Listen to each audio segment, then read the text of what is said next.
월말 김어준의 김어준입니다. 과학 통섭 박문호 박사님 나오셨습니다. 안녕하십니까? 예, 안녕하십니까? 저희가 빅뱅에서 출발해서 네. 어렵게 지구 왔다가 뇌 예. 갔다가 다시 분자 세포 생물학 갔다가 암석 갔다가 다시 우주를 떠돌다가 12호로에 다시 뇌로 인간으로. 네. 네. 오늘은 어디로 갑니까? 인간이 스스로 싸워서 이기는 면역에 관한. 면역. 단백질 할 때 잠깐 했었던 것 같은데. 그렇죠. 면역 약간 나왔죠. 네. 흔적 같은 게 남아있네요. 어쨌든 생물 시스템은 90%가 단백질 이야기니까. 그러니까 그 시간에는 다 이해한 것 같은데. 예. 예. 그게 무슨 말인지 알아요. 예. 이해한 느낌이 남아있습니다. 예. 그래서 점검을 해야 돼요. 제가 보여주는 거는 전체 숲을 이렇게 보여주잖아요. 숲이 봄, 여름, 가을, 겨울 다 형형색소로 바뀌고 그 구체적인 거를 각자가 챙겨야 돼요. 각자 복습해라. 예. 예. 작업기억.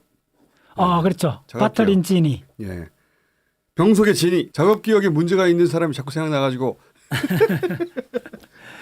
지난 시간에 자각기억이 우리가 매 순간 살아가는 현재 그 자체를 구성하고 있는 예. 그게 붕괴가 되면 우리는 자동차 운전도 못하고 친구가 나타나서 악수도 못하고 이런 자각기억이 브레인, 정신현상의 가장 에센스 같은 거거든요. 예. Here and now 아닙니까? 그렇죠. 굿. 히어 나오죠. 굿. 예. Sure. 예, 쉬워. 핵심을 잘 찔렀어요. Here and now. 예, 우리 존재 자체를 이야기하는 건데 그것은 그보다 더 큰 기반이 있어요. 지금 인류가 거의 2년 동안 당하고 있는 코로나19 같은 예. 이 면역 문제인데 면역은 이 병속의 진이의 기반에 해당되는 게 면역이라고요? 그렇죠. 그건 뇌에서 일어나는 거 아닙니까? 그렇죠. 면역하고 뇌하고 상관이 있어요? 있습니다. 왜요? 좋아요. 이렇게 보시면 돼요. 우리 자각기억은 시냅스에서 일어나는 거죠. 전전두엽에서. 그 시냅스에서는 신경 전달 물질이 나와요. 거기서 핵심이 뭐냐면 글루탐산이었거든요. 우리의 정신작용은 아주 단순하시게서 말씀드리면 아미노산 구슬 하나입니다. DNA 피질에서 기억을 만들 때 가장 중요한 분자가 뭐냐 물으면 글루탐산이란 아미노산이라 하시면 돼요. 글루탐산. 예. 아미노산은 20종류가 있고 각각 구슬이라 하면 단백질은 20종의 아미노산을 만드는 목걸이입니다. 예. 그래서 20가지 다른 색깔의 구슬을 연결해서 목걸이 만드는 거는 20팩토리얼. 네, 경우의 수가. 예, 경우의 수가 천문학적으로 많아지는데 자, 다시 돌아와서 우리의 기억 정신작용은 아주 단순하시겠어. 아미노산 하나 이야기입니다.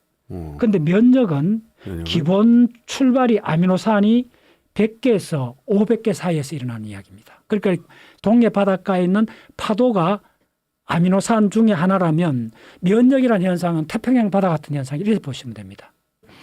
브레인이 주고받는 물질이 가장 대표적인 게 글루탐산이라는 아미노산 하나인데 면역세포끼리 싸우면 전달하는 아미노산이 신경에서 일어나는 아미노산의 개수의 최소한 100배 이상 된다는 거예요. 우리 면역세포, T세포, B세포하고 대식세포하고 수지상세포하고 박테리아하고 주고받는 전쟁이 일어날 때 주고받는 케미칼은 아미노산이 200개, 심지어 500개 덩어리를 주고받는 거예요. 또 다르게 이야기하면 브레인에서 일어나는 건 총알 하나하나 쏜다 그러면 면역세포하고 바이러스하고 싸울 때는 대포를 쏜다 생각하시면 돼요. 그거를 극단적으로 줄여갖고 조절하는 게 정신작용이라고 보시면 돼요. 놀랍죠? 아니요. 아직 못 놀랐어요. 그래, 좋아요. 그렇지. 놀란 데까지도 그 시간 좀 걸려요. 놀라는 데까지도. 이까지 만들어지는데 20억 년 걸렸으니까. 놀라는 데까지 시간이 걸려요. 좋아요. 어디서 놀라야 되죠? 기억을 만드는 분비 물질이 시냅스, 그러니까 두 신경세포가 만나는 그 접점이 시냅스인데 시냅스가 기억의 모든 실체거든요. 시냅스 점막에서 A라는 세포가 분자를 방출을 해요. 그 방출한 분자를 B라는 세포가 받아들여요.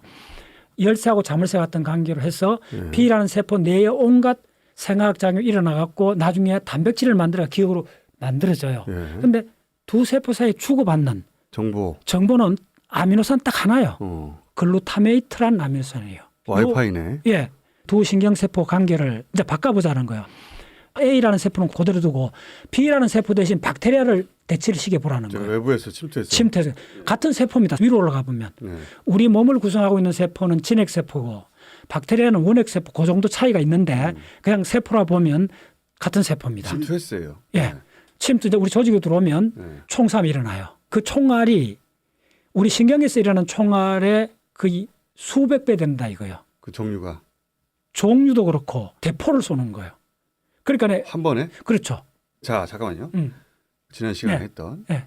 인간의 기억이라는 게 결국 그 말단에 있는 시냅스 사이에 네. 서로 정보를 주고받는 그렇죠. 그래서 축적되는 건데 네. 그때 주고받는 그놈이 뭐냐면 글루탐산이라고 하는 아미노산. 한 개라는 거예요. 그 아미노- 한 개라는 게 가장 중요해요. 근데 이제 내 몸에 외부의 균이 들어오면 또는 바이러스가 침투했어요. 침투하면. 그러면은 개하고 몸 안에 있는 면역 세포. 세포 대 세포로 이제 서로 정보를 주고받아야 되는데 예, 싸우는 거죠. 예.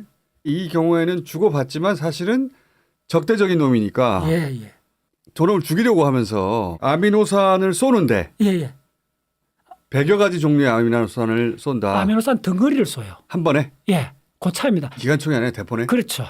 그러니까 신경세포 사이는 총알 한 발인데 네. 글루탐산에는 아미노산을 쏘면서 주고받으면서 기억이 만들어지고 박테리아하고 면역세포입니다. 모든 세포가 아니고 B세포, 면역세포. T세포 이런 세포들이 주고받는 건 뭐냐면 아미노산 구슬 하나가 아니고 네. 목걸이를 주고 던진다는 거예요. 아미노산이 수백 개 연결된 목걸이를 던지는데 그 목걸이가 너무 많이 던지니까 폭풍처럼 보여갖고 그 목걸이 이름을 사이토카인이라고 하고 사이토카인이 폭풍이 일어나갖고 코로나19에 사람들이 죽어나가는 거예요. 잠깐만요. 대포를 막 쏘는데 예. 그 대포의 구성 물질이 아미노산 목걸이 형태로 만들어가지고 만들어갖고 목걸이를 막 쏴. 쏘는 거예요. 예. 근데 예. 그게 갑자기 폭증하면 폭풍이다. 폭풍이 이러죠. 근데 왜 예. 그게 나쁜 겁니까? 그래서 이제 면역학이 아주 복잡하고 교모하고 간단히 이해가 안 됩니다. 그래서 어떻게 접근하느냐. 아미노산 하나를 쏟는 게 정신작용이라면 네. 아미노산을 연결한 목걸이를 던지는 게 면역의 과정입니다. 기억하고 면역은 본질적으로 들어가면은 구성한 물질은 똑같네요. 네. 여기 가장 중요한 지식입니다. 생각해 보니까 네. 면역이라는 건 세포 지가 살아남기 위한 작용이잖아요. 쉬워. 뇌작용도 결국은 자기가 살아남기 위해서 쉬워. 발달한 기관인 거 아닙니까? 정확히. 그런 측면에서 보자면 질병을 막는 것이나 네. 뇌작용이나 본질은 살아남고자 하는 거니까 예. 그 채소 단위로 들어가면 똑같은 물질이다. 쉬워. 아, 예. 아주 오마이 사이언스. 예, 오마이 사이언스입니다. 오마이 사이언스급입니다. 아주 총수님 오늘 정확하게 그 유추를 따라왔었습니다. 그러니까 이게 아, 네. 아미노산이라는 데 박사님 집중을 칭찬 한번 더 주세요. 예, 오마이 사이언스입니다. 요걸 정확히 이해하시면 면역이나 우리 정신작용이나 물질 레벨에서는 분자 레벨에서는 동일한 걸 쓰고 있다는 거. 분자생물학 예. 관점에서는 뇌작용과 네. 본질적으로 속성이 같다. 이게 최신의 트렌드예요? 예. 일부에서 지금 그래서 요거는 어머 나 금방 따라왔나 봐. 예. 좋습니다. 야, 1년 동안 했더니 확실히 이게 뭐 일치월장하십니다. 자 박사님 덕분입니다. 예. 자, 거기서 조금 나가겠습니다. 조금씩 나가주세요. 예, 좋아요. 우리 몸을 구성하는 모든 세포가 그렇게 하는 건 아니고 우리 몸을 구성하고 있는 세포는 200종류가 넘습니다. 포유동물은 세포의 종류가 굉장히 중요합니다. 개수가 중요한 게 아닙니다. 예를 들면 초기 동물들은 세포들이 한 100개 정도밖에 안 됐어요. 상어는 지금 또 경골이라는 세포를 못 만들어요. 연골밖에 없어요, 상어는. 그래서 상어뼈는 다 묵을 수가 있잖아요. 우리도 태아 때는 뼈가 전부 다 연골뼈밖에 없습니다. 물렁물렁해. 그다음 예를 들면 해양 무척주 동물, 문어나 오징어는 수반 세포가 없습니다. 무수신경밖에 없었습니다. 무수신경이라는 그러니까 이 우리 척추동물 물고기에서부터 공룡, 인간, 새 모두는 수반 세포라는 세포하고 올리고 덴트로사이트라는 두 세포가 진화되어 나옵니다. 전복이나 해삼이나 문어나 오징어에는 그 세포가 없습니다. 그게 뭡니까 수환세포가? 신경은 전기로 작동하잖아요. 네. 세포가 있는 환경은 바로 주변에 물이 있잖아요. 절연을 하지 않으면 구리선이 저 물에 노출되면 주변에서 그렇지. 감전되잖아요. 그래서 절연처를 감아야 되잖아요. 그러면 세포가 정보를 주고받는 것은 전자기적 관점에서는 네. 전기가 움직이는 거 아닙니까? 네, 그죠? 동일하죠. 그렇기 때문에 전기선, 피복처럼 네. 절연이 돼 있다는 거잖아요. 그렇죠. 절연이 돼 있는데 문은 안 돼 있어요, 그게? 안 돼 있죠. 오징어 같은 경우는 굉장히 빠르잖아요. 빠르다는 말은 전기가 많이 흐를 건데 네. 간단히 생각해도 어떻게 처리하지? 어떻게 저렇게 한 70~80% 누설되는데도 오징어가 저렇게 빨리 달릴 수 있는 게 궁금하잖아요. 그래서 나중에 봤더니 오징어는 전기가 옆으로 다 새긴 한데 아예 전선이 굵은 거예요. 얼마나 굵느냐면 지구상에 있는 생물 중에 아마 오징어의 축삭이 가장 굵습니다. 눈이 좋은 사람 육안으로 보일 정도로. 그래서 1920년 초에 신경과학자들이 오징어 신경세포 이 줄기에다가 네. 그 탐침을 눈을 보고 직접 꽂았어요. 어. 꽂아갖고 측정을 해가 노벨상을 받아요. 어. 근데 우리는 대신 무지하게 가늘어지고 그 다음에 절연체로 감은 거예요. 그 절연체로 감은 그 세포 이름이 수반세포라는 세포인데 전기가 누전되지 않도록. 그렇죠. 누전 안 되는 세포는 지방질이 많습니다. 그래서 우리 브레인 단면을 자르면 허옇게 보이잖아요. 백질이라 그러잖아요. 그 지방질이 우리 브레인에 필요하다고 이야기 들어보셨죠? 아니요. 아니, 그건 기본인데. 기본이 없다고 보시면 됩니다. 이해가 빠르다는 말이 기본이 있다는 말은 아닙니다. 제가. 아, 좋습니다. 예, 아주 정확한 표현입니다. 정확한 표현입니다. 예. 바보 가르친다고 생각하시면 돼요. 이해를 빨리 하는 바보. 아, 좋습니다.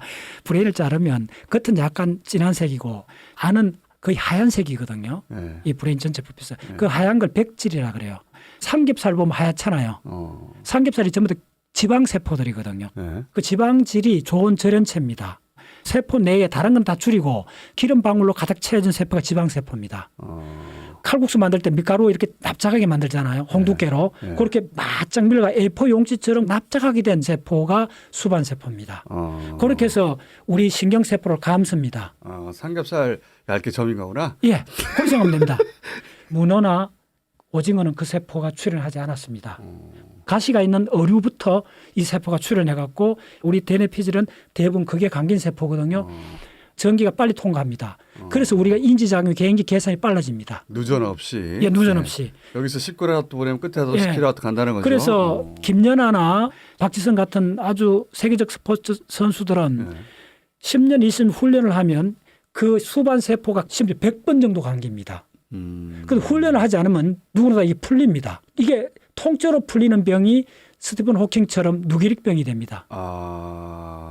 그래서 아주 탁월한 축구 선수가 있는가 하면 운동 능력이 차이가 나잖아요. 예. 그게 사실은 신경세포에 전기가 나가는 액션에 축삭이 몇 번 감겼는가 하고 관련이 있습니다. 그러니까 엘리트 선수들은 예. 그 신호가 빠르고 정확하게 가는 거구나. 쉬워. 4번 타자는 우리 몸의 근육이 수백 개가 관련될 거 아닙니까? 궁극적으로 이 손목에서 마지막 터닝을 하잖아요. 예. 그러면 어깨, 그다음에 상완, 아래팔 이런 데 모든 근육이 타이밍을 다 맞춰줘야 돼요. 적어도 한 10년 정도 훈련을 해야 홈런을 치는 거예요. 이 모든 것이 수반세포하고 관계 있고 이 수반세포는 대략 5억 년 전에 예. 척추동물에서부터 진화를 해온 거예요. 이해했습니다. 그래서 세포 종류가 그만큼 중요하다는 거예요. 네. 그 많은 세포 중에 한 세포가 사랑과 전쟁을 만든 세포가 있어요.